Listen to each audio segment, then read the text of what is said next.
It is 7:30 in the morning, but before we get doing any more work on the bushcraft knife, I need to head out for a little run. Some would say I'm insane in the riding away, but I just love to play and you're fun and your games. Always hungry for Alright, that was a fantastic run. This thing's warmed up out of the cryo. Like my shoes. Let me bring you up to speed as to what happened last night. So last night my wife grabbed me the dry ice and then I put it in the cooler, added methyl hydrate, and then we put this thing in it, and even this morning it was still just bubbling away. There's still dry ice, so I know I had a decent cryogenic soak, down to about minus 100 degrees Fahrenheit or so. And I did it between these two plates, you may notice. The big reason for that is it helps with warpage, and actually Ecom Knives, Mike with Ecom Knives was the one who gave me that tip. We were chatting on Instagram and he gave me that tip, and it's been working very, very well for me with Nitro V. Seeing as this is a very similar steel to Nitro V, I'm applying a lot of the things that I've learned with Nitro V to how I'm processing this. In theory, it should help. So the next step of the process, now that this thing's warmed up to room temperature, we're gonna give it its final temper cycle. We'll do 400 degrees for 2 hours on this one. Now, when I'm doing the temper cycle, I don't put it in while it's ramping up. The reason for that is that one time I thought I had the kiln set for 400 degrees.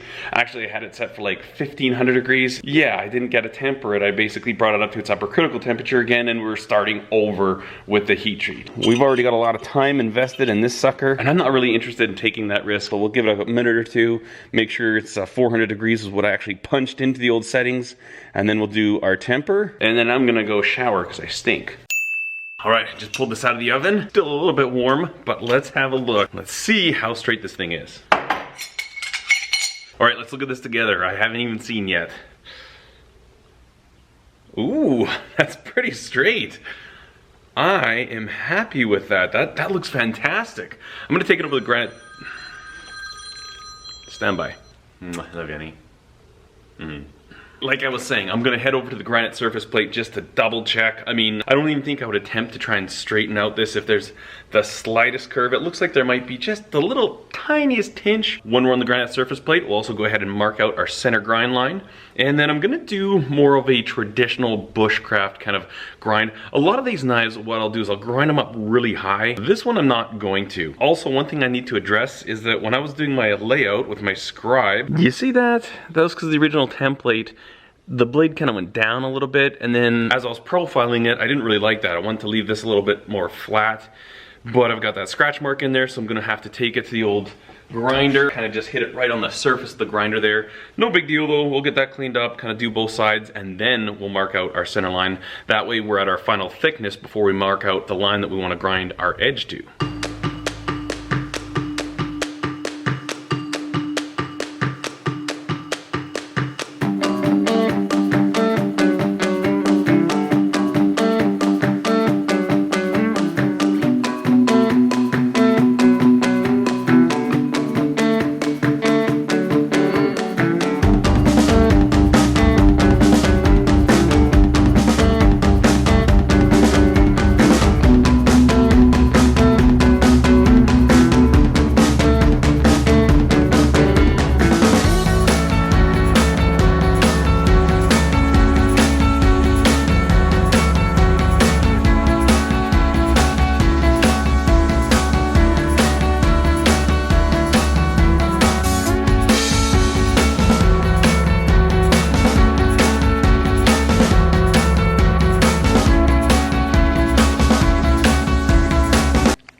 Oh, he's back. Okay, goodbye. Whew. So a lot of you guys told me those are carpenter bees. Thank you very much. I did not know what they were. Man, that thing's so big. I just wish he would like stay outside where he belongs. Like, don't come in here, man. Anyways, let's check out the surface finish that we've obtained. I think that is fantastic. And the belt progression that we used, we started with a 50 grit ceramic, and then I went to a X65 of the Trizac belts and followed that up with the fine Scotch-Brite belt. Here we have the Scotch-Brite belts. I tell you what, if you're not using Scotch-Brite belts, do yourself a strong favor, because they are amazing. So what we're gonna do now is we're gonna head over here, and I'm going to mark out my center lines. This is the little tool that I use for that, a little homemade jobby dauber. Put on the granite surface plate. Let's just check our flatness real quick. Well, I think I may have been a little overly optimistic. There's a little bit of wiggle in there. It's not a lot, but it's enough that I'm gonna try and do something with. You see that? We are rocking right here. So now I'll take a Sharpie, give myself a little mark right where I see basically the pivot point right there. And then I'll try and straighten that out in my little blade breaker. So this is the tool that I use for straightening blades. Highly effective, highly terrifying. I don't know how many blades I've broken with this thing. Probably 20? Yeah. You know what the real bummer is? I can't even see it very well. We were rocking, so we're curved like this. We need to push it like that. Okay, so I don't really... This gets me super nervous. And it's not really bad. It's just the slightest bit. So what I like to do is put a little tiny bit of pressure and then hit it with a torch. Warm it up. I'll check it with my heat gun. I don't want to go more than 400 degrees. Otherwise you start altering your temper. But let's see what this does.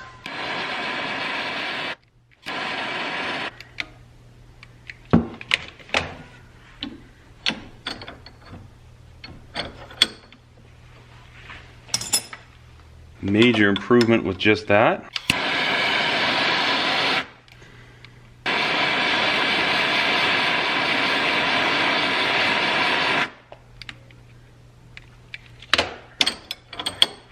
Okay, so after all that, we did get it straight, and then I had to resurface finish it because obviously you kind of scratched it up a little bit while we were straightening it out. Probably should have checked for straightness first, but anyways, now I'll show you how I mark out this the grind line. I show this in a lot of videos. What we're gonna do is just use some marker and then this little jig. Really easy, it's adjustable, and then we've got two lines really close together that we can grind our edge to. So I'm all set up for the bevels. I use these little jigs sometimes. These are just a piece of solid steel. This one here has been machined. I've got an angle of 8 degrees on there. And then what I did was I set my platen at 3 degrees. So we're gonna be grinding in 11 degrees on each side, 22 degree overall. The idea being I don't want the bevels coming up too high on this, and we may have to adjust it. We may get into the grind and be like, okay, you know what, it's not high enough, or we're looking too high there before we're getting to our cutting edge, so we might have to make some adjustments. Not entirely sure, but we'll give it a go. And I got a brand new 100 grit ceramic belt on there, so.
How they turned out, nice and clean. Got really nice transition, very crisp transition from the flat to the bevels.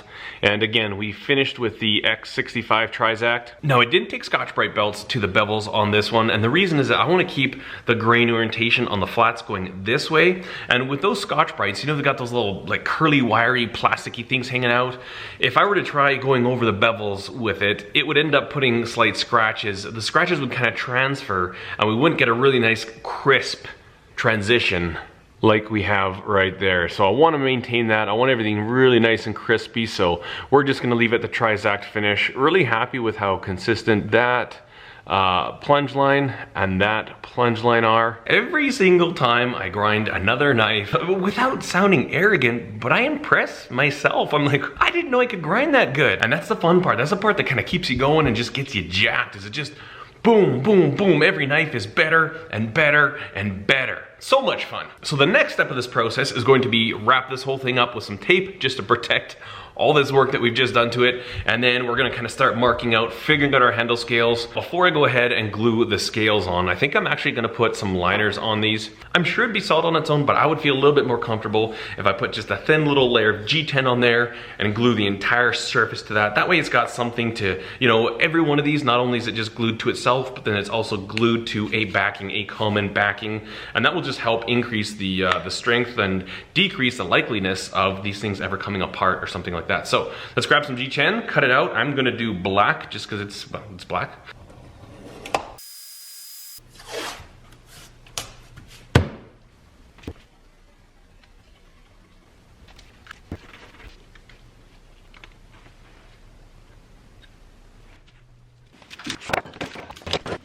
All right, it's been about 2.5 hours and these things are looking pretty good. We're gonna go ahead and cut this off right here, take it to the grinder, trim all this excess up, and then just kind of flatten this front, flatten the back, and get ready to stack them, clamp them, and drill them. All right, so with this cut out, the next thing that we need to do is we actually need to counterbore these small little holes because we've got it sized for the minor diameter of these Corby bolts. We want to make it so that we can recess this portion. That little head sticking up, we need to be able to push that down into the wood a little bit, well, a decent amount. Now what I'll do, so kind of bring it down in here, kind of see that? And I kind of set it, probably something like that looks about good. So holding that there, I'll just spin this little locking ring around, lock it, double check, and we'll try it out. Safety glasses.